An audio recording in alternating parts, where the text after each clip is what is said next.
This is Michael Woodward, and this is Season 2, Episode 87 of the Jumble Think Podcast. T-minus 10, 9, 8, 7, 6, 5, 4, 3, 2, 1.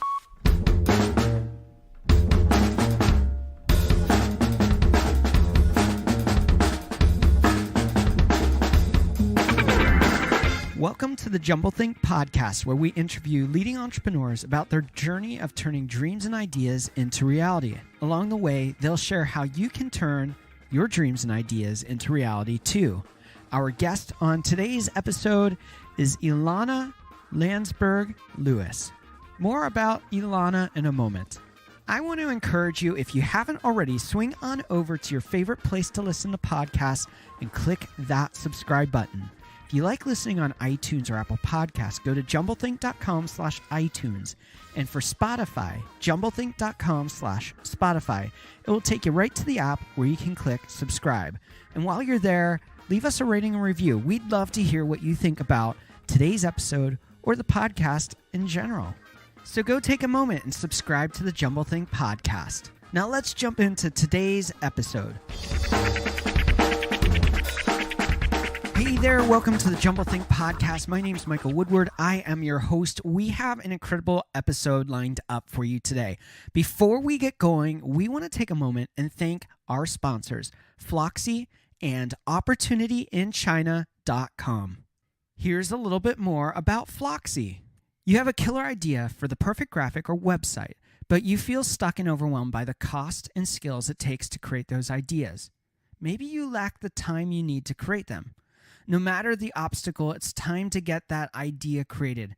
And our friends over at Floxy can help you create those killer graphics, the perfect website, or even create the copy that's used on your next ad, all at a low cost, starting at $349 per month. Their on-demand, unlimited graphic design, web, and copywriting are backed by a 7-day money-back guarantee for all new accounts. And you'll be working with a dedicated US-based project manager assigned to your account. There are no hidden fees, and billing is month to month. So check them out for your next project and for the project after that too. You can find them at floxy.com, FLOCKSY.com. Let them know that JumbleThink sent you. And here's a little bit about OpportunityInChina.com. At the dawn of the 19th century, forward-thinking people moved to the commercial centers of Europe. Moving into the 20th century, America welcomed millions into the land of freedom and opportunity. It is now the 21st century. Many of the successes and fortunes of our generations will be made in China. To learn how you can seize opportunity in China, follow the Opportunity in China podcast. The Opportunity in China podcast is available anywhere podcasts are streamed, or you can visit our website at opportunityinchina.com. Today on the podcast, we are on with Ilana Landsberg-Lewis. You probably don't know who she is, but you need to, because she is doing incredible things around the world and has messages that really matter. Reading over the bio, it's just a checklist of things to change the world. One of them was in her early days, she was a human rights and labor lawyer.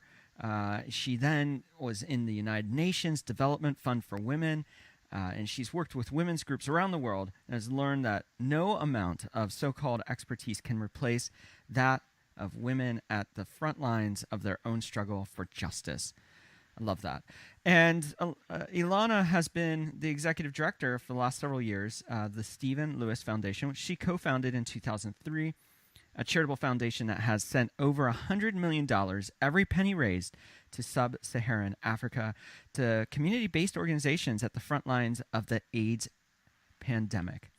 She launched the Grandmothers to Grandmothers campaign in 2006. I love that. We're going to talk so much about that in segment 2. And it has grown into a social movement with over 10,000 plus grandmothers in Canada, Australia, the UK, and the US to support African grandmothers, raising millions of orphaned grandchildren. The G2G campaign has raised over $27 million in the last decade, and Ilana has been deeply grateful to learn from Indomitable? Is that how you say it? Indomitable. What's that mean? That's a great word. It's a great word. It means cannot be beaten down, indomitable. Yes. I love that. Well, she's learned from indomitable grandmothers all over the world. Here's the thing is that that's just the tip of who she is. She's so much more. She has a podcast, which is awesome, called Grandmothers on the Move. We'll talk about that a little bit more, too. Ilana, thanks so much for taking time out to be on the podcast. Oh, thanks for having me, Mike. I'm thrilled to be here. Okay, so we read all of this, and when you read something on the paper, it always leaves blanks in the story. For you, we always like to go back, way back, to the foundation. Where did this philanthropic burning passion for you, where did this social justice passion start for you in your journey? I was born into it. So I came from a family that was engaged in making the world a better place. And both my parents, my mother was a journalist and she wrote about women's issues, and my father was involved in different kinds of political pursuits. And I just grew up with it. It was kind of in my DNA, I guess. But how it took hold for me started as a child. I was a very, I would say almost pathologically shy kid. One of those kids who hides behind their mother's skirts. But I cared a lot about the world around me, and I was a pretty sensitive kid, and everything affected me deeply, but I couldn't find my own voice. I just was shy and didn't know how to speak. And when I hit my teens, there was so much going on around me, and I saw various injustices. I would walk by homeless people on the street, and I think, how is it that we live in such a extraordinarily privileged world and society, and yet there are people lying on the street? I was always worried about, people saying to me, oh, you love reading, you love books, why don't you become a librarian? When really I knew that I wanted, Wow. I wanted something else, but, Yeah. and then when I was a teenager, I thought, if I don't figure out how to find a voice, I'm not going to be able to make a difference because people can't hear me. And it took me several years to do that. And I just pushed myself hard because I had all these ideas that wanted to explode and nowhere to channel them. And through that experience of wanting to speak and wanting to engage with the world around me, but just not being able to find my own way through it, I realized that, part of engaging in the world around you is first doing the work of finding your own voice, not just your physical voice, which I was certainly struggling with, but your voice of passion. What ignites the fire in you, and how do you find the words to express the kind of work you want to do? And for me, it was always around women's rights and children's rights. I love that story, and I'm so glad you chose not to be the librarian. Although there's nothing wrong with librarians. My mom was a librarian for years, and I love her for that. But, for me, when I listen to your story, one of the things that stands out, you're talking about finding your voice, but you had an easy out because of the shyness that you could have hidden in that place of safety. But you knew that the mission, that the vision that you had, the calling that you had was so much bigger than being able to stay comfortable. For you, how did you really begin to make that journey of saying, you know what, this is who I am. I'm very soft-spoken. I'm shy. I'm not outgoing, but I see something bigger that needs impacted by me, and I can do it. How did you start making that shift? Because so many people just go, I don't know even where to start. So for you, how did you do that? Yeah, it wasn't easy. And I have to go way back now to think about how that shift happened. Wow. Well, the funny thing was I went to a school that was filled with sort of radical kids and some kind of hippy-dippy kids. And we decided I think it was grade 8. We were all 12 and 13, that we were going to declare our school a nuclear-free zone. Wow. Because those were the days when people were thinking about nuclear arms and whatnot. And everybody was so engaged, and they were doing posters, and kids were making little speeches at the assemblies at the beginning of school. And I had so much to say. And what I was thinking about a lot at that time was how everything's connected. And Wow. instead of getting overwhelmed by the fact that it's not just the politicians, it's also about grassroots activism, and we have a role to play. And it's not just about nuclear disarmament, that's one issue, but how is that connected to poverty? And how is that connected to women's rights? And how is that connected to people coming together and working in community to have their voice heard and make themselves felt. And I wanted to talk about connecting the dots, but of course I couldn't talk at all. Yeah. And I'd come home after school and I'd be so frustrated as a young teenager that nobody was actually saying exactly what I wanted to say. And I thought, this is right now when I'm just a kid still, and it doesn't make that much of a difference. But what about when I get older, if I'm sitting in a room and there's something that I think is a burning important thing to say, Yeah. but I just can't say it without breaking out in a sweat or wanting to disappear. And so I started to practice actually at home, talking with my family, talking with friends, people where I wasn't so shy. I started to practice pontificating, standing on a podium in my own head and interrupting my brother and diving into the conversation that was happening around our dinner table, which was always very lively because my mother and father were always talking about things. And it was scary. It was a frightening thing to overcome.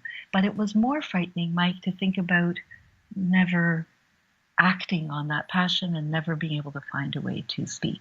Yeah. Wow. That's incredible. And for you, see the connection in social justice causes where so many people segment them into pockets. This is a race issue. This is a women's issue. This is an AIDS issue. This is a whatever issue that they're trying to fight for. But the reality is it's a humanity issue. That's right. It's an issue of our hearts. It's our issue of compassion. It's an issue of understanding the value of others. Right. For you, as you've gone through your journey, you've served in different spaces, but it always comes back to this bigger picture of saying this is a global issue, not just an African issue. It's not just a children's issue. It's not just a women's issue. How do you go about making sure that others understand the true picture? Because in our society right now, and we're going to get a little bit into this more in segment 2, but in our society right now, we dilute the message with agenda, with policies, and the true issues get buried by people's agenda. How do we keep these missions of compassion, of importance pure, so that we're remembering that this is not about us and what we're trying to do, it's about the people we're serving? Yeah, that's a great question. And I don't think I have the answer, but I'll give you my take on it, having spent a lifetime trying to figure that out. I think sometimes the word politics and thinking about politics gets in the way, because we think about political systems and we think about government and we think about politicians themselves. And I think part of the problem is that we don't always think of ourselves as part of politics. And politics is really just about the different systems and the people in them that create the conditions in which we live and have an influence on the conditions in which others live. But it's really is about, you've used the words that I use, it's about compassion and it's about connection. And sometimes I think one issue politics is a way in for people. There is something they feel passionate about so they can connect to environmental change or human rights for a particular group. And I think that's wonderful. I don't in any way disparage that or discourage it. But I think that, I don't know if for some people it's for apathy, but I think for a lot of people, they feel so far away from the powers that make a difference in the world. And I really believe that the way you truly connect is by listening to others. And I'm not talking about the politicians. I'm talking about the people in our communities, the people that we care about. It starts with yourself and your own family, perhaps, but it extends to the people who you see in your community around you. And all of us have something that we care about deeply in our communities. Maybe it's your kid's school, or maybe it's what's happening on the farm next door to yours where there are pesticides or crops that are failing. It can be all sorts of things. If you live in an urban environment, it can be about safety in schools. And whatever it is, I think it's really about getting everything that's in your way out of your way. All of the noise, all of the sound bites, all of the competitiveness in politics. It's really about hearing the voices of those who have the story to tell about what's happening, So for me, because I've worked with women's rights groups around the world and I've had the privilege to learn from them, it took me a while. When I think about voice, it started with my own, but it extended over the years to thinking about how do I really hear the voices of people who are actually experiencing the harm or the challenges?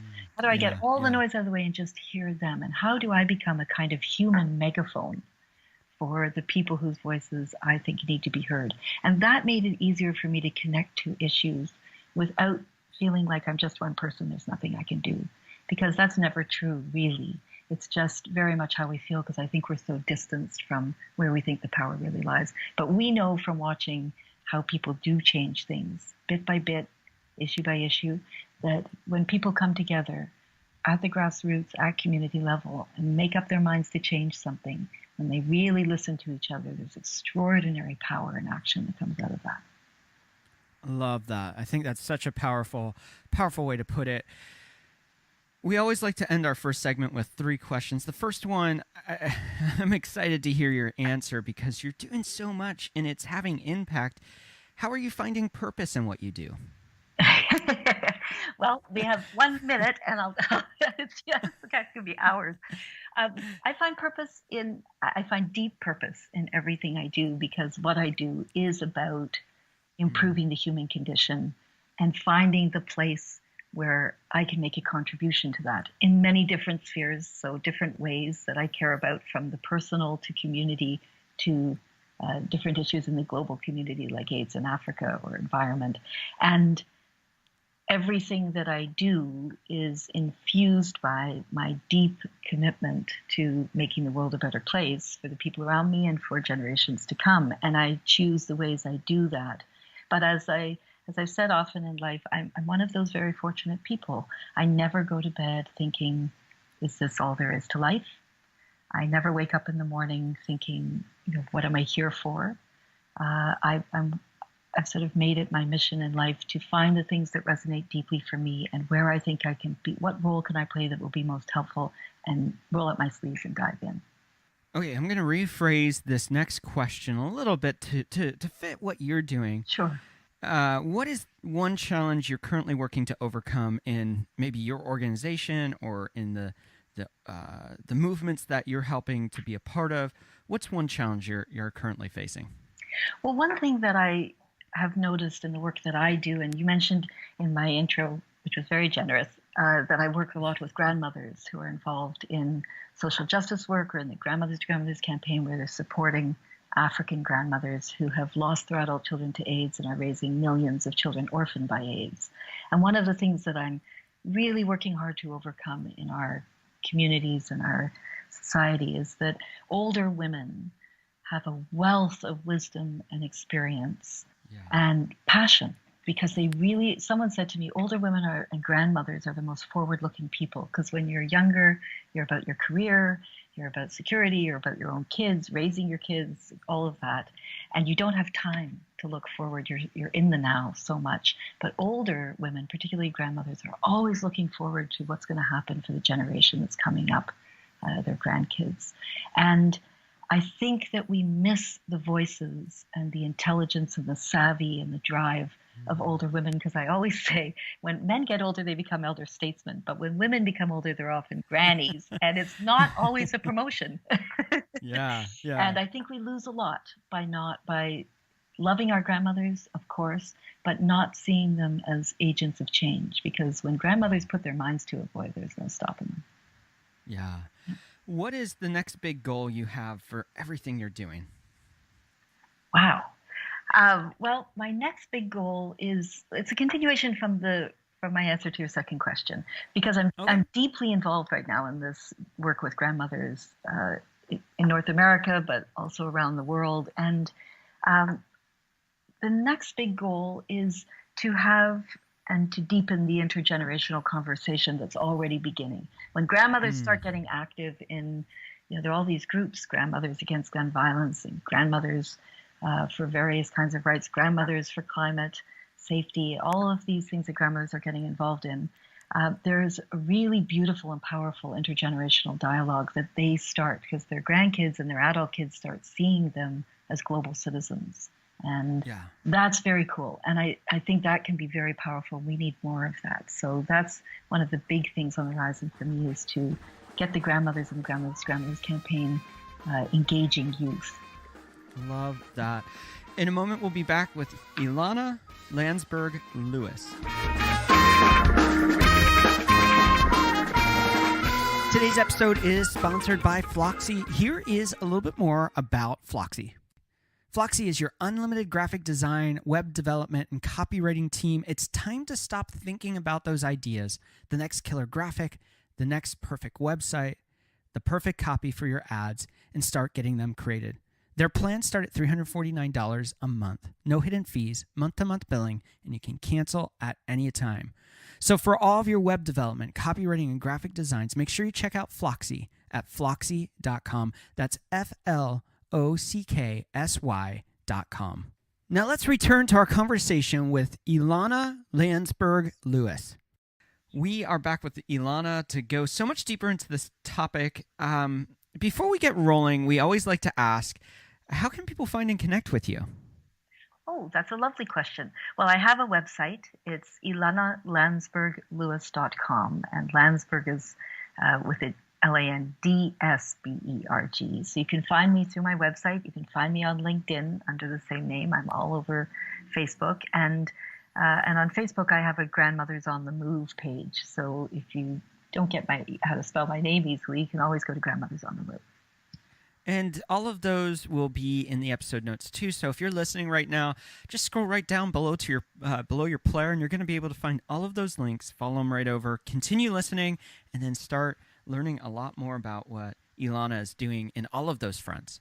Make sure to connect with her. I'm sure she would love to hear from you and how this episode has impacted you. So let her know. Okay, so. I'm going to confront the elephant in the room that no one wants to confront, not with you, but with where we are as a society. Mm-hmm. You are Canadian, is that right? Yes, I am. And everyone loves a Canadian. Some of my best friends are Canadian, so we're pretty easy. We're pretty easy to like. Yes, and for the most part, as a country, you have the compassion thing down. That's what you're known for. Mm-hmm. We're in a very interesting season in history. We were talking about this before we recorded the episode. I always like to just pull the elephant out of the room and say, hey, we're going to confront it. Everyone has bias. I have bias. Everyone has bias. And so I'm just going to confront that. Right now in this season of history, I personally hate the women's movement. Not because I hate women. I love women. I have a wife and 2 daughters. Mm-hmm. That's all I have in my family. But because I think it's misdirected right now. I think the voice is right. I think that there should be a call for change. But how it's being done is actually, I think, holding people back from their potential. What I love that you've done, and maybe it's an observation that's not fair, and if it's not fair, please correct me, Sure. Is that instead of playing within the current conversation, which we politicize, which I think is part of the reason why I don't like the current women's movement, it's been politicized, and I think that holds people back, is that... For me, one of the things that I've found in making change through movements is that instead of hanging out in an old argument, paint a new picture and pull people to that picture. And that's what I've seen you do, is that you see an issue, you paint a new solution, a new picture of what could be, and then you pull people to that new story. Is that a fair assessment of how you approach these issues that have so much substance but so often get abused and politicized to become agendas? That's an interesting way of putting it. I mean, you and I don't come from the same place. I grew up in the women's movement, so I'm very comfortable there, right? I speak the language. I have friends and family, and it's an easy place for me to be. But I don't disagree that we've come to a pretty polarized place in contemporary history, and I think a lot of people are disillusioned, and I think a lot of people are caught in conflict.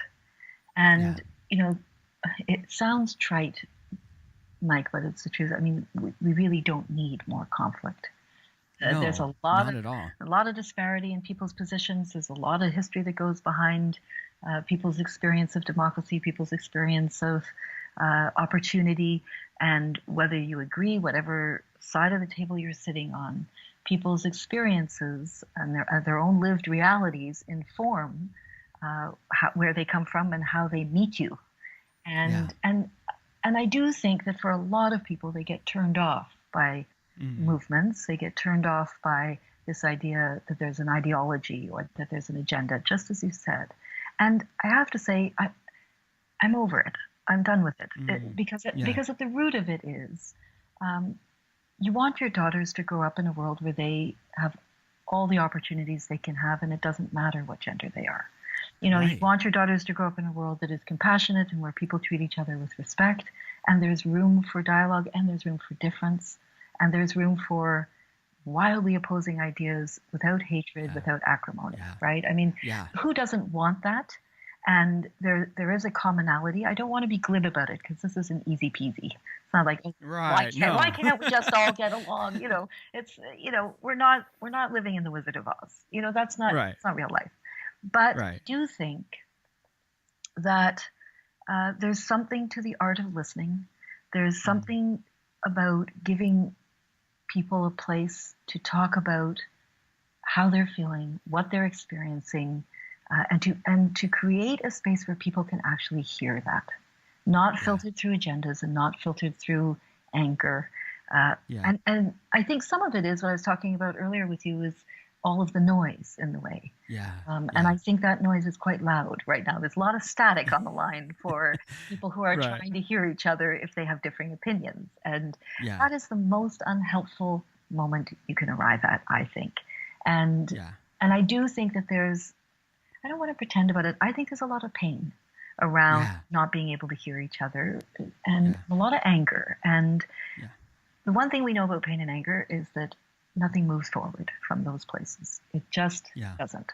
So you can have a bone to pick with the women's movement, or you can have a bone to pick with people who are taking down statues. You can, there's all sorts of things you can look at and have a bone to pick with. But if you can't really hear where those people are coming from and what's bothering them and what the issues are for them, you don't have much of a way forward. And I think, and so for me, I'm deeply, deeply committed to finding a place where we can hear each other. And sometimes that means stepping outside of the groove, where we've all slotted each other into various labels and into various ruts, and we're all receiving each other really with a label and not even knowing what I'm saying or what it is that I care about. And I care very much about stepping outside of that endless loop of I already know where you're coming from, so I already know what you're going to say, so I already know what kind of person you are. You're in this box. I'm so done with it because I've never seen anything constructive come from it. So I like to work at creating new conversations, and I've been very fortunate because I've had a lot of work with Africans. I know a lot of people don't think about what Africans are doing, but because I work on AIDS in Africa, I've had this incredible experience where they hold at the community level community conversations that are so democratic and so engaged, and everyone's in there because it's a matter of life and death. And they're listening hard for the way forward and what's the new way and how do we survive, and not just survive, but thrive. And I've learned a lot from that. So I'm very influenced by how do we create new community conversations where we are truly listening to one another. And even if it's a zero-sum game, even if we're never going to agree on whatever the issue is, okay, then it's an impasse. What's the way forward from that? I care about that. Yeah. And I love that. And I think one of the things that's really important, and one of the reasons why I phrased what I said originally the way I did, is because it's important for us to remember that we all view the world based on bias, personal bias, presupposition based on our experiences, based on our life. And so often in the political space, so often in our personal lives, we, and definitely in the news world right now, we position our bias as the fact when it's an experience, when it's a narrative that we've crafted because of our life. And there's nothing wrong in that, but we need to have conversations to really enlighten us to say, no, this is a bias. This is not fact. This is not absolute. Okay. I need to be able to say, I can put my bias to the side and I can listen to what you're saying. I can hear what you're saying, and we can have that conversation. I think that's a great point that you're making there. Yeah, there was a time, and it's a little too long ago now, but there was a time where there was more civility in political conversations. And when I say political conversations, I just mean conversations about things that matter deeply to all of us. And whatever side of the issue you're on, they're just things that matter deeply. And the civility was profoundly important because it meant that we could agree to disagree, and hatred did not have to become a part of it. Right. But also, with civility comes a little bit of humility. My lived experience does not actually give me a window into this other person who's standing in front of me who is actually living what they're talking about. I'm not living it. I have my own version. I have my own bias. I have my own opinion about it, and I have a point of view, but I'm not living it. And there was a time, and there are still spaces, I really believe it, where people are having conversations that are, as I say, more about listening, but also about some civility, some humility that allows us to try and improve the human condition for everyone. And that's not going to happen in the current climate, I don't think. But I think there are a lot of people who are, no matter what side of the coin they're on, are very disturbed by the acrimony, the anger, the antipathy, the conflict. When I speak to grandmothers, because I speak to grandmothers a lot, they have the long view forward and they have the long view backward. And they often say this is one of the most distressing moments because there are fewer and fewer places where people are able to hear each other and disagree without going to such an extreme place. So I agree with you. Your own experience or belief is not always the fact about someone else's experience or belief. Yeah, and we've got to remember, historically, we've been in places and seasons where things have been as divisive as they are now. I mean, you can go back to the Civil War. You can go back before that. And over in history, we go through these seasons. So this is not the picture we're going to see forever. There will be a change. That's right. I love one of the things that you talk about is that whether it's your personal story of being a person who was shy, who had to find your voice and then be able to communicate that to the world, or grandmothers who often feel like they're written off. How can we, so often the voices that really matter, and I think is happening more now than it has in my lifetime, at least I'm 37, is that the voices that matter, that have the solutions for change, to bring healing, to bring reformation in areas that are broken, those people, their voices get stifled and hidden by the loud voices of disagreement and discord and hate. How can we as a society start having conversations where voices with real solutions, voices like yours, can be heard and say, hey, I know things look dark right now, but I have a path forward. I have a light to shine you in the direction that brings change and hope and healing and brings an authenticity of love for each other back to our communities. Well, I wish I believed in fairy dust, because you could just sprinkle it and I could give you a one sentence answer and it would all come back to life in the way that we wish it was. I have a long history in my own life of thinking about things through the lens of human rights, which unfortunately I think has become very conflictual in the United States. And so it may not be the language that takes us forward, but it's a useful place to start from when you're thinking about what really matters here. And, if we each think about the people close to us and how they're experiencing the world around them, I think that compassion is only part of the equation, unfortunately, because I believe that everybody has a place of compassion, no matter how much I disagree with their politics or how they're going about conducting conversations. Yeah. I think every human being does. But I don't think compassion's enough. I think that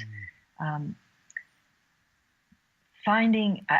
here's an answer, and Mike, you know what? I think it's an inadequate answer because it is the burning question at the moment. I think Yeah. is how do we get out of this place that Mm. is so damaging to the psyche of a nation and to psyches of communities and families. So I don't have the perfect pat answer, but I do think that one of the things that happens when there are agendas and that are driven by politics and driven by profit margins and driven by individual goals and individual desire to sort of each one of us hunker down and make sure the world's a crazy place. Let's make sure I'm okay and my family's okay, where we go into individual pockets of safety and promoting our own interests. That it's exactly what you say. We don't actually hear the voices of people who are just trying to be heard and want people to hear about different ways of moving forward. So, for instance, when I talk to grandmothers, it doesn't matter what issue they're working on, it's very interesting if I say to them, as I often do in my podcast, I often end by saying, what do you think would happen if your community, your country, the world listened to grandmothers? And so many of them say to me, it would be a more rational place. Grandmothers are rational, we're sensible, we get things done, and I do think that there are many, many voices that we are not listening to. And part of making that possible is that in each of our own lives, and I don't think that people feel empowered this way, but if you step back from all the language about politics and power, in each of our lives, we have the possibility to open a space for somebody to have a voice who otherwise doesn't. And I talk to my kids about this a lot because it starts in school when there's a kid who's being picked on, or there's a kid who comes from a really different place, whether it's race or gender identity, or it doesn't matter where they're coming from. You have the possibility as an individual to open a space where you can understand them and you can hear what their reality is. Well, it starts in school and it goes all the way up into our adult lives. In each one of our families and communities, we can look around us and we can see people who are not being heard from, or who other people think they know what they think or what they represent, but they're not really hearing them. And each one of us has the opportunity, whether it's at work or in our group that we belong to, or whatever it is, your hockey team, your bridge group, your golf course, whatever it is. It can be social, it can be political, it can be your employment, it can be your business. We have the opportunity to listen to voices that we don't usually listen to. And I think that we have to go back to grassroots community building. I really believe it deeply because I see that people in communities who are really working together and who are really coming together with common cause and compassion and really a spirit of wanting to understand in order to make things better for everyone involved, I put my hope in them. That's really powerful. Really, really, really powerful. I want to pivot here a little bit. It's actually not a big pivot based on our conversation so far. It's about hearing people's voices. One of my reasons for really loving having you on is this message about grandmothers to grandmothers. I think that our generation that retires and is our elderly population, if you want to call it that. I don't know that. I don't think that's the best term, but this generation, which they're going into their golden years and they're kind of like we're sailing into the sunset. It frustrates me because there's so much that they have to offer the world, and they feel like these are the years that they kind of write off. That you hear about people who end up just sitting in front of a TV all day, and they have so much to offer this world, whether they are physically able to get up out of a chair or not. They have these years of wisdom, like you're talking about, these years of experience. And I am very passionate to say that our generation, the Gen X, whether it's millennials or whatever generation that follows, we need this next generation, or that first generation, our patriarchs. We need them more than ever to have a voice, and that their story isn't done, and they still have so much to offer this world. Past their careers, past their retirement, they have a lot to offer. So tell us a little bit about why you're so passionate about this.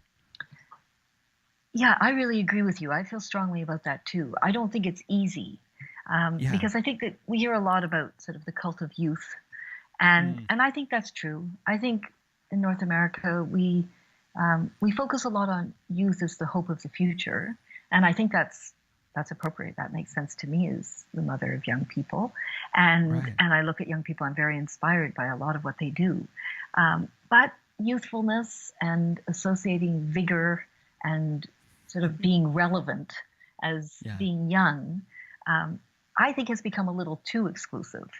Yeah. And so I agree with you. I think that, we kind of, on the other hand, we sort of romanticize the notion of elders. Like, Yeah. oh, it's like when people say to me, oh, children are old souls, they have all the wisdom of the world in them. I don't know. When my kids were throwing tantrums, I didn't always feel like that. Kids have a lot to learn from older people too. But in the same way, you can kind of romanticize older people too and say, oh, they're so wise. Well, I don't think every single older person may be wise, but Right. Right. but every older person does have a long life experience.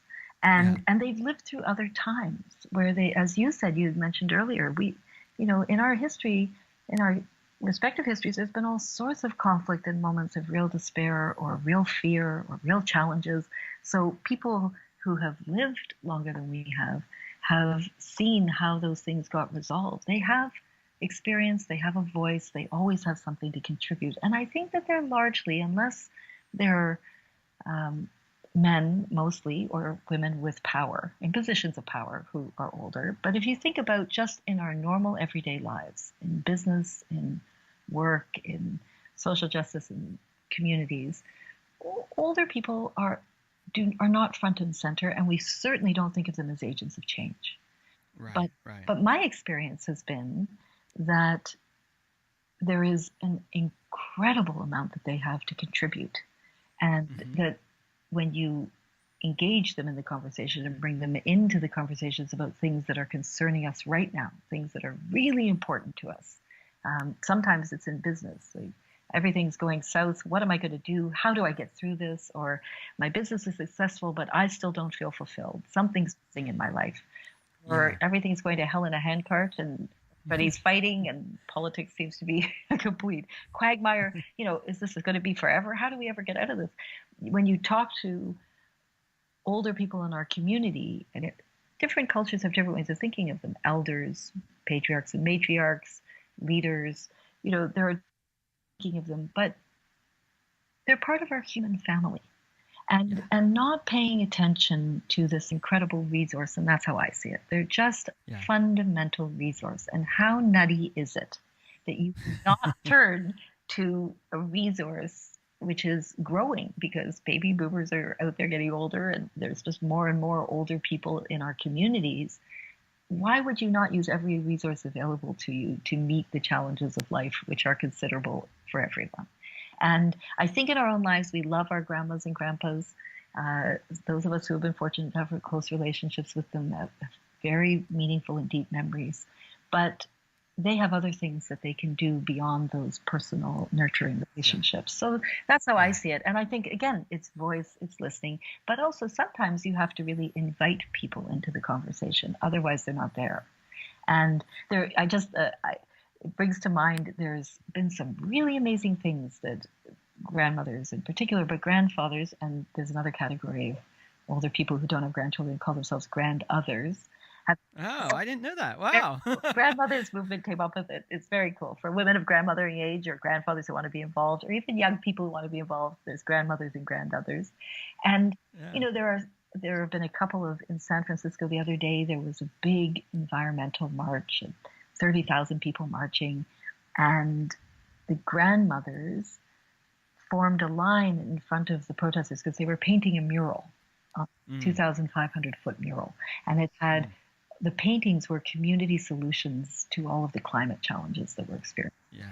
The Yeah. grandmothers were there to talk to the police, to diffuse conflict between the protesters and the police. And the grandmothers just formed a line between the young people and the police and engaged the police in a dialogue, and not one arrest was made. There wasn't a single conflict.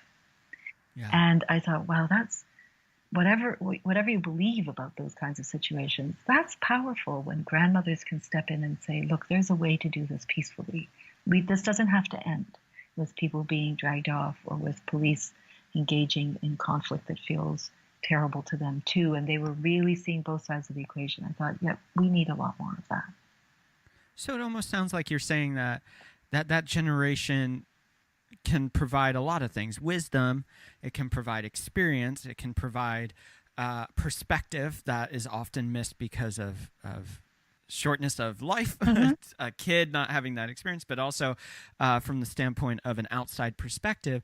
But one of the other things that seems like you're saying, and maybe I'm wrong, so please clarify if I am, but is that they can become an advocate for a generation that's still maturing to pull them up to the potential of what they could reach.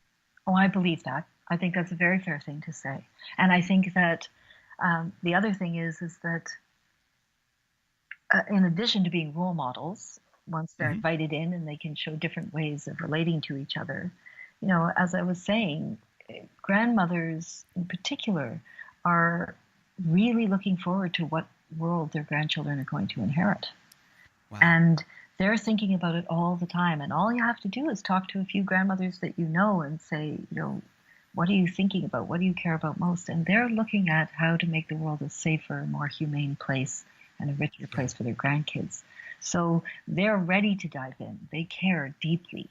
So I think it's also about how they remind us that, while we're engaging in all of these things and while kids are growing up and we're also busy raising them to be good people and, be successful humans, grandmothers bring, and grandothers bring a depth of caring because they understand that you're nurturing the next generation. The African grandmothers call themselves the guardians of the young generation.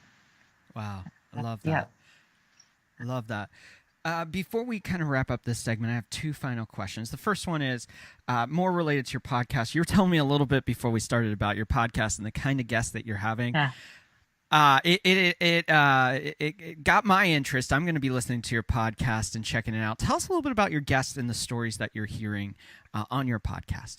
Oh, that's a really kind question. Thank you for bringing that into this, Mike. I've been so inspired by this podcast. I didn't know how inspiring it would be, but I I started off thinking, darn it, I'm working with all these grandmothers and they're so inspiring and they're just ordinary people, Right. but they're doing such amazing things and their grandchildren are proud of them because they're global citizens and they're engaged in their community. People should hear from these women. They should remember that they exist. So I just started interviewing women that, when I worked at the United Nations, when I first started, I was 30 and the women's rights activists around the world that I worked with were 50. And now I'm there at that age and they're all in their 70s. So I just sent the word out to everyone I'd worked with over 10, 20 years and to the grandmothers who are in the Grandmothers to Grandmothers campaign, supporting the African grandmothers and their grandchildren. And I said, who's out there? Let's talk. And it's just mind-blowing, Mike. I spoke to a Swedish-American grandmother who does sort of extreme sports. She's in her late 80s.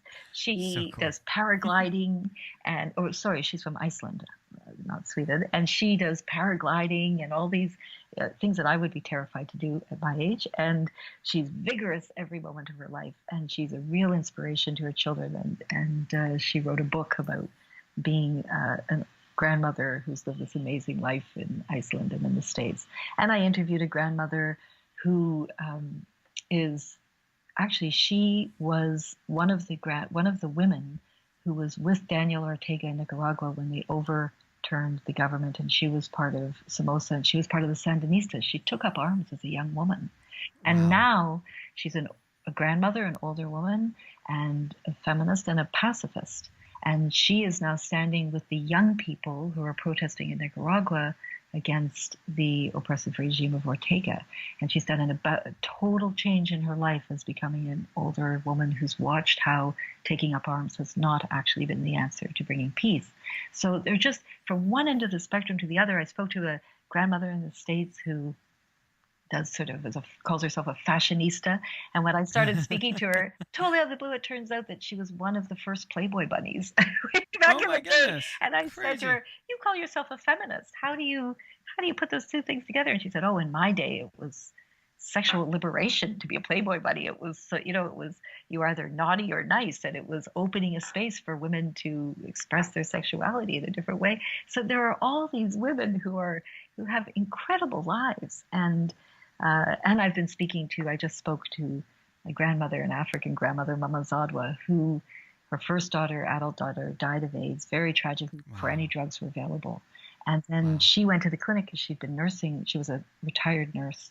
And all of these people were dying in droves around her, no drugs available. And she decided, I've just got to do something. And she got together 4 other women who are all also grandmothers. And all 4 of them have now passed away. And she went and got tested, and turned out she was HIV positive. She contracted it nursing her child to her grave. And she came home to tell her family and to talk about it. And her son had committed suicide. And he'd lit himself on fire. And it was because she found a note from him months later that he found out he was HIV positive, and he didn't want to put her through the same agony she'd been through with her daughter. And it was before she had the chance to tell him that she was HIV positive and it was going to be okay. And now she's running a community organization, reaching hundreds of grandmothers, raising orphan grandchildren, because she said, you know what? I'm going to fight this. I don't want any mother or grandmother to go through what I've gone through. So there are just these unbelievable stories of triumph over adversity, and these really vigorous grandmothers, grandmothers against gun violence, grandmothers for reproductive rights. They're all over the world and all over the United States. So I'm having a ball doing it, but they're also just, you learn so much from them, and their lives are intense stories of growth and change and meeting challenges, and now a deep caring for the future of their families, their communities, and the planet. It's really touching and inspiring. I really love it. Love that. How can people find your podcast? So you can go to grandmothersonthemove.com, and it's on iTunes, but on the website, all of the episodes are there. You can click on them and listen to them, and listen to all of these extraordinary women tell their stories. That I've learned so much from them in a short time. It's been a real privilege. Now, your message is mostly geared towards grandmothers, but I think that it can apply to anyone that's reaching that age of retirement. Maybe they've checked out of life. What would be the message that you want to encourage them with as they are listening to maybe this episode right now for the rest of their years? Well, can I take a slight detour on the way to the answer to that? Absolutely. I would say that, I work with a lot of entrepreneurs and a lot of people running their own businesses or engaged in philanthropy work like I am. And, we're all in our 40s, 50s, some in their early 60s. And really, for some, it's about building a legacy. But for all of us, we can be engaged right now in our lives, no matter how busy we are, or whether it's something that we do on the side or something that we find a way to integrate into our daily life. We can be actively engaged and find other places that ignite our passion, that are not just about family and work, but really it expands our horizon in such an extraordinary way. And it's not always about having to make more time. It really is just about finding ways to activate those things in your life that you deeply care about, that don't have to wait until retirement, right? Like you don't have to wait to retire or to have more time on your hands to, engage your family in conversation about things that they deeply care about, so that your kids grow up knowing they can make a difference, and finding ways that you can make a difference too. And I think that that's tremendously important. You don't have to be wealthy. It doesn't have to be writing big checks. It really is about living a life with deep richness and satisfaction and passion. And for the people I know who are beginning to retire, who maybe they've already moved to that stage of their lives, there is so much out there where older people are saying, you know what, we're not done yet. The world is still moving, and we're moving with it. And, we've got to stop all this craziness. We better get in there because we're not done yet, and we can't just sit on the sidelines of life and the sidelines of challenges and not take every single thing we ever learned and apply it to making the world safer and smarter and happier and healthier. And so the Grandmothers to Grandmothers campaign that I work with is just one thing, but I'm amazed by the way that grandmothers have stepped into their own voice, stepped into their power in a moment where they thought they would be transitioning to not being so engaged, or where they were starting to feel like they weren't relevant and no one wanted to hear from them. And suddenly they're finding new friendships in these grandmothers groups that they start. They have a purpose. They're involved in global issues, AIDS in Africa, but it also gets them more deeply involved in their own communities, because suddenly everyone's seeing you don't mess with the grannies. If the grandmothers group is holding a bake sale or a bike-a-thon, there's a group of 78-year-olds who did a 75K bike-a-thon and they raised $100,000. Wow. And I mean, Wow. they were all in their 70s and 80s. So, Wow. people in their own communities are like, we want those women to come help us with what we're working on right now, because wow. So there are all sorts of ways that you can become involved.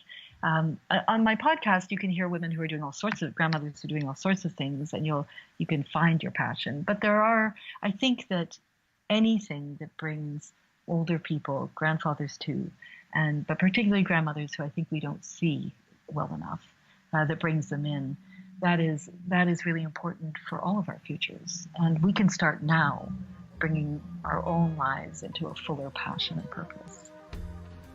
In a moment, we'll be back with Ilana to go into our rapid fire questions. Today's episode is being sponsored by our friends over at OpportunityInChina.com. Here's a little bit more about them. Have you been looking for a way to change your career or social prospects? Do you see the world around you changing and haven't quite figured out what path to take? You are not alone in seeking opportunity. Visit OpportunityInChina.com for access to scholarships to attend university in China, or if you have a bachelor's degree already, OpportunityInChina.com provides access to jobs in the educational sector all across China. Working in China is not only often well paid, but will place you among 1/5 of the world's population, boosting your social network, bringing you more deeply into the story of globalization, and opening doors you never knew existed. So seize your opportunity now. Visit their website for more information at OpportunityInChina.com. By the way, they have a killer podcast. Search for Opportunity in China Podcast on your favorite app or place to listen to podcasts. Now let's return to our conversation with Ilana Landsberg-Lewis. We are back with Ilana to go into rapid fire questions. Are you ready for rapid fire questions? I'm ready. Okay. Go for it. What is one tip you'd give someone with a big idea or dream and they don't know where to start? Oh, well, that's an easy one. Just start. I love that. Just roll up your sleeves and dive in. What is one change you'd like to see in the world? I'd like to see the entire human family, race, class, age, all of it. I'd like to see us paying much more attention to what each one of us has experienced and open our hearts and our minds much wider than we are now. What do you want your legacy to be? I want to have, wow, okay, rapid fire. I want my legacy to have been that I devoted my life to improving the human condition, to lifting up the human rights of those who are still suffering without the full enjoyment and protection of their human rights, but mostly that I didn't speak for them, that I figured out a way to open a space for their voices to come through. Where do you find inspiration? I find inspiration all around me, but I think it's mostly in women, because that's where my work has been, who have faced unbelievable adversity and unbelievable challenges, and it's the triumph of the human spirit over adversity in the women whose lives I've seen. It gives me inspiration every single day. What is one book you think every dreamer or entrepreneur should read, and why? Okay, that's a great question. Well, I don't know if people will love this answer, but I won't give you a specific title, but I would say read a book that has nothing to do with anything that you're doing. Any book I that has love that. nothing to do with a single thing that you know about or engaged in. Open the door to imagination and to a different perspective. I absolutely love that. I think that's a great answer. Thank you. I'm going to give you a choice. Usually, I have question number six is usually one in which I pick the question, and it's kind of a wild card question. But I'm going to let you pick which one you want to answer. So the first option is, how do you define success? And the second question that you have to choose from is, what is one trend you are currently excited about? Oh, that's cool. That's very democratic. I get to vote on my own question. You know what? Yeah. I'm going to take the one of how do you define success, actually. Okay. Door number one. All right. I think that we live in a society that defines success a lot by how many people know you, how much money do you have, how well is your business doing, how big is your house, how many cars, how many televisions, what kind of schools your kids go to. I take issue with that because I meet too many people who have achieved that kind of success or who are just bound and determined to achieve that kind of success. I meet too many of them who do not feel fulfilled, who just don't feel, they feel like they've attained everything they set out to or they're well on the road to, but something's missing. And maybe it's because I work in the world of philanthropy or the world of social justice or people and people's rights that I often have CEOs and senior vice presidents and C-suite folks come and talk to me and say, I've got it all or I'm close to it and I don't want to trade in my life, but I need some of what you're doing. How do I get involved in something that gives my life more purpose outside of my own narrowly defined success? And so I think success really, really doesn't come from material gain or from fame. Although I think we all believe it, and it certainly looks and tastes and feels like it to us, because I think we've been spoon-fed it in our societies for a long, long time. But I think you have to go deeper in life. I think you have to resolve traumas, you have to meet challenges, but you have to find a place where your life has meaning that has connection beyond your own limited success, which people perceive and which we all congratulate each other for. I just don't think it's enough.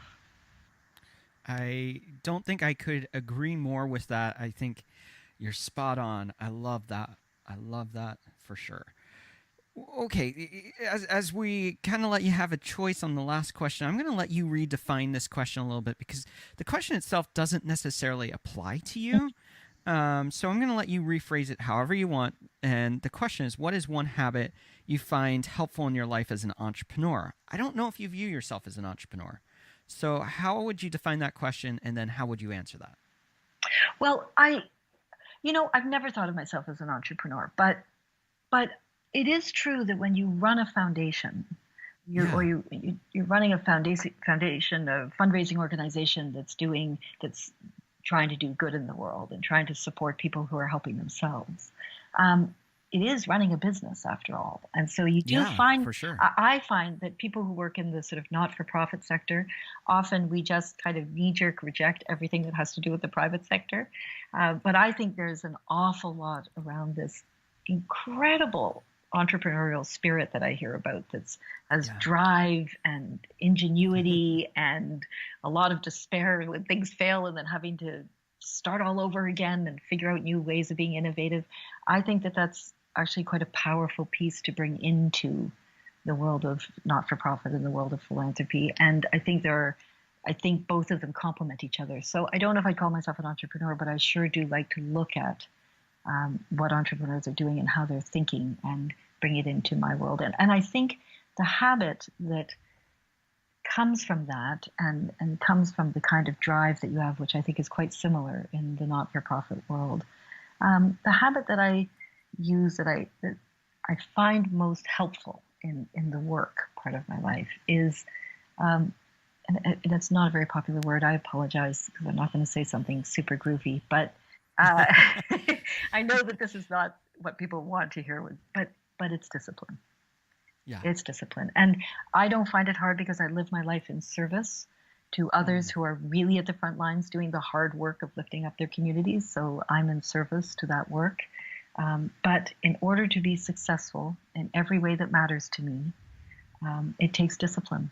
Sometimes it's the discipline to shut up, actually, and let other people speak who actually know more about what they're talking about, or it's their lives that I'm working in service of, and they're really the experts on what needs to happen. And I know a lot, but I'm not the expert. So sometimes it's just knowing when to shut up, but a lot of the time, it's the discipline to face challenges and face every day with the same drive, the same passion, the same spirit, the same willingness to embrace whatever comes and overcome and surmount all of those challenges.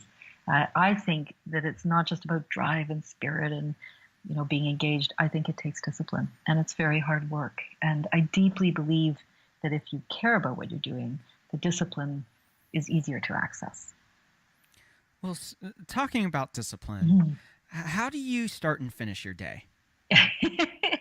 Okay, guilty secrets revealed. Like it should be on the treadmill or with some kind of healthy smoothie, but it's not.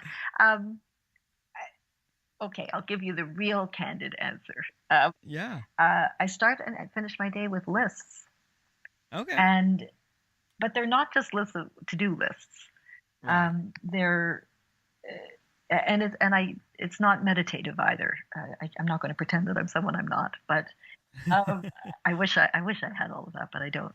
But I start my day really thinking about what needs to be done in every sphere of my life, and I end my day that way too. And I don't sit cross-legged and breathe deeply. I probably should, but I probably need to. But all of my energy and all of my satisfaction comes from my purpose and fulfilling it. And so I start my day with a moment where, and I like to try and achieve some calm, but sometimes it's a little more frenetic than I'd like, but it's always helpful about how I want to enter that day. And partly what I'm going to get done, partly about how I want to relate to my kids that day, what I see is happening for them, partly what I see is happening for my colleagues and my staff where I work. And I end my day with the same kind of intention. I guess it's around intentionality. It's around, all of the frenetic, herky-jerky motions of the day and everything that has to happen. And, kids forgetting their books and I having to suddenly change my day to drive them out to the school so they don't get all that craziness that happens in family and work. I find that if I surround it with a real sense of intentionality, it frames it so that it's not just the craziness of life and being overwhelmed and exhausted and stretched too thin. It's the intention that I have to fulfill as much as I can in life and work and the world around me and my family each day. And it helps me attack it or approach it with some peace of mind. If you weren't doing what you're doing today, what do you think you'd be doing? Not be a librarian. I would be a librarian. I love librarians. I spend a lot of life in the library, but that would not be it. If I weren't doing, good question. Well, I always loved music, and I really I'm a passionate reader, and love to write. And I think actually it's that dimension of life that is creative and engages the imagination. And I do think that for entrepreneurs and for people in the not-for-profit world, we have to use our imagination all the time. And so this deep connection, I think it's a lateral slide to a creative life that somehow you can find a way to slip it into your reality. And our final rapid-fire question is, what is one dream you are still wanting to fulfill in your own life? Oh, I have so many. I'll choose one. My biggest dream is to reach more people around issues that they care about and can make a difference, and to find a way to have those community conversations. I feel like I still have a long way to go. I speak to a lot of people who are already converted, already people who are engaged in either the kind of work that I do or engaged in envisaging the kind of work in life that I do. And I think that we need everyone, every single person, to find their role in making the world a better place, whatever that is. And I'm not even 1/100th of the way there yet. It motivates me every day, but I also know that I'm not close enough. Love that for sure. We always like to wrap up to the episode with a final thought from our guest for our audience. So what is it that you want to challenge them with or let them know as we wrap up today's episode? Well, it's two-pronged, but part of the same thing. One is, I think that for all of us have older people in our lives, particularly grandmothers, we can do a lot to bring our grandmothers into the conversation, or we can help them connect to other grandmothers who are engaged in really meaningful, deep work that will give real purpose and another chance at making a contribution for our own grandmothers. So we don't have to be bystanders. And I think perhaps that really is the context of the final thought, which is being engaged in your family and being engaged in your work. You can still be a bystander in some ways to the things around you that you can have an influence on or have a voice around. And I would challenge people to not to be a bystander in the social project, the human family. And wherever you're coming from or whatever your belief system is, find that place. And when you do become a grandfather, a grandmother, or a grandother, you will be all the more useful to the human family for it. It's been so fun having you on today. Thanks for giving us a glimpse into your life and sharing your story with us. We'll have to have you come back on because there's a lot more to the story to tell and a lot more we can learn from you. So thanks for taking time out today to be with us. Well, thank you, Mike. They're great questions, and thanks for opening a space for this kind of conversation. It's so precious, and I just love talking to you. Once again, we want to thank today's guest, Ilana Landsberg-Lewis, for taking time out, sharing her story. If you haven't already, if you're not familiar with her, make sure you go and check out her podcast and learn more about how she's changing the world around us. It's really cool. You need to check it out. We also want to take a moment and thank our sponsors for today's episode, OpportunityInChina.com and Floxy. Check them out and see how they can serve you. As we wrap up today's episode, I want to encourage you, you can be a world changer too. Whether it's changing your local community, changing your city, your state, your nation, or even global movements, the world needs people like you to step up and be a part of the change that brings new hope, new solutions to problems facing so many people. So get out there, dream big, and change the world around you. Vous êtes une autre personne. Les mères de famille, les enfants, peuvent également prendre un moment revitalisant.